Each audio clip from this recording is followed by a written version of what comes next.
जय श्री कृष्ण। आगे का वर्णन। अध्याय 1 श्लोक 2। संजय उवाच। उसका शब्दार्थ यहाँ लिखा हुआ है। अनुवाद है। संजय ने कहा, हे राजन, पांडुपुत्रों द्वारा सेना की व्यूह रचना देखकर राजा दुर्योधन अपने गुरु के पास गया और उसने ये शब्द कहे। इसका मतलब है, तात्पर्य, धृतराष्ट्र जन्म से अंधा था, दुर्भाग्यवश वह आध्यात्मिक दृष्टि से भी वंचित था। वह यह नहीं जानता था कि उसी के समान उसके पुत्र भी धर्म के मामले में अंधे हैं, और उसे विश्वास था कि वे पांडवों के साथ कभी भी समझौता नहीं कर पाएंगे, क्योंकि पांचों पांडव जन्म से ही पवित्र थे। फिर भी उसे तीर्थ स्थान के प्रभाव के विषय में संदेह था। इसलिए संजय युद्ध भूमि की स्थिति के विषय में उसके प्रश्न के मंतव्य को समझ गया। अतः वह निराश राजा को प्रोत्साहित करना चाह रहा था। उसने उसे विश्वास दिलाया कि उसके पुत्र पवित्र स्थान के प्रभाव में आकर किसी प्रकार का समझौता करने नहीं जा रहे हैं। उसने राजा को बताया कि उसका पुत्र दुर्योधन पांडवों की सेना को देखकर तुरंत अपने सेनापति द्रोणाचार्य को वास्तविक स्थिति से अवगत कराने गया। यद्यपि दुर्योधन को राजा कहकर संबोधित किया गया है, तो भी स्थिति की गंभीरता के कारण उसे सेनापति के पास जाना पड़ा। अतएव दुर्योधन राजनीतिक बनने के लिए सर्वथा उपयुक्त था, किंतु जब उसने पांडवों की व्यूह रचना देखी तो उसका वह कूटनीतिक व्यवहार उसे भय को छिपा न पाया। श्लोक 3। इसका अर्थ ये है। अनुवाद है। हे आचार्य, पांडुपुत्रों की विशाल सेना को देखें, जिसे आपके बुद्धिमान शिष्य द्रुपद के पुत्र ने इतने कौशल से व्यवस्थित किया है। तात्पर्य, परम राजनीतिक दुर्योधन महान ब्राह्मण सेनापति द्रोणाचार्य के दोषों को इंगित करना चाहता था। अर्जुन की पत्नी द्रौपदी के पिता राजा द्रुपद के साथ द्रोणाचार्य का कुछ राजनीतिक झगड़ा था। इस झगड़े के फलस्वरूप द्रुपद ने एक महान यज्ञ संपन्न किया, जिससे उसे एक ऐसा पुत्र प्राप्त होने का वरदान मिला जो द्रोणाचार्य का वध कर सके। द्रोणाचार्य इसे भली भांति जानता था, किंतु जब द्रुपद का पुत्र धृष्टद्युम्न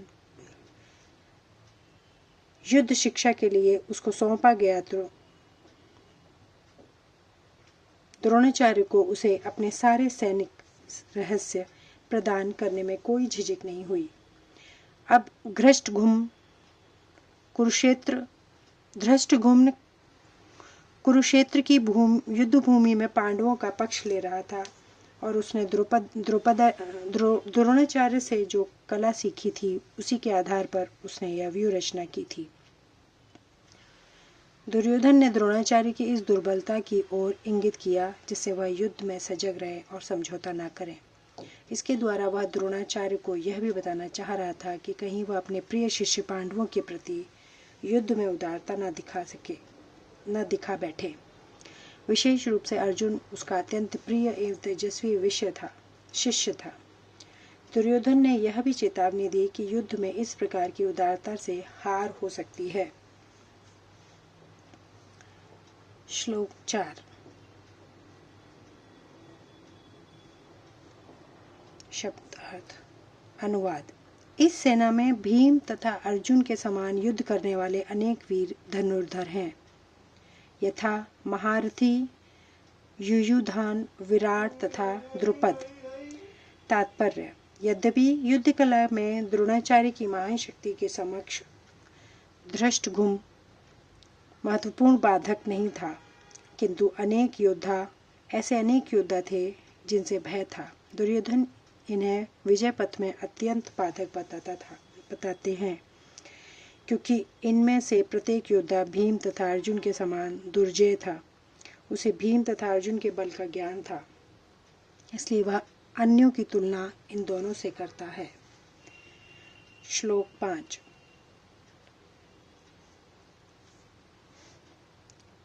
इनके साथ ही धृष्टकेतु, चेकितान, काशीराज, पुरोजित, कुंती भोज तथा शैब्य जैसे महान शक्तिशाली योद्धा भी हैं। श्लोक 6। अनुवाद। पराक्रमी युद्धामन्यु, अत्यंत शक्तिशाली उत्तमौजा, सुभद्रा का पुत्र तथा द्रौपदी के पुत्र, ये सभी महारथी हैं। श्लोक 7। अस्मांक शब्दार्थ। अनुवाद। किंतु हे ब्राह्मण श्रेष्ठ, आपकी सूचना के लिए मैं अपनी सेना के उन नायकों के विषय में बताना चाहूँगा जो मेरी सेना को संचालित करने में विशेष रूप से निपुण हैं। श्लोक 8। मेरी सेना में स्वयं आप, भीष्म, कर्ण, कृपाचार्य, अश्वत्थामा, विकर्ण तथा सोमदत्त का पुत्र भूरिश्रवा आदि हैं जो युद्ध में सदैव विजयी रहे हैं। तात्पर्य। दुर्योधन उन अद्वितीय युद्धवीरों का उल्लेख करता है जो सदैव विजयी होते रहे हैं। विकर्ण दुर्योधन का भाई है, अश्वत्थामा द्रोणाचार्य का पुत्र है और सोमदत्त या भूरिश्रवा बाह्लिकों के राजा का पुत्र है। बाह्लिकों के राजा का पुत्र है। कर्ण अर्जुन का आधा भाई है क्योंकि वह कुंती के गर्भ से राजा पांडु के साथ विवाहित होने के पूर्व उत्पन्न हुआ था। कृपाचार्य की जुड़वा बहन द्रोणाचार्य को ब्याही थी। श्लोक 9। ऐसे अन्य अनेक वीर भी हैं जो मेरे लिए अपना जीवन त्याग करने के लिए उद्यत हैं। वे विविध प्रकार के हथियारों से सुसज्जित और युद्ध विद्या में निपुण हैं। तात्पर्य। जहाँ तक अन्यों या यथा जयद्रथ, कृतवर्मा तथा शल्य का संबंध है, वे सब दुर्योधन के लिए अपने प्राणों की आहुति देने के लिए तैयार रहते थे। दूसरे शब्दों में यह पूर्व निश्चित है कि वे अब पापी दुर्योधन के दल में सम्मिलित होने के कारण कुरुक्षेत्र के युद्ध में मारे जाएंगे। निसंदेह अपने मित्रों की संयुक्त शक्ति के कारण दुर्योधन अपनी विजय के प्रति आश्वस्त था। श्लोक 10। अनुवाद। हमारी शक्ति अपरिमेय है और हम सब पितामह द्वारा भली भांति संरक्षित हैं, जबकि पांडवों की शक्ति भीम द्वारा भली भांति संरक्षित होकर भी सीमित है।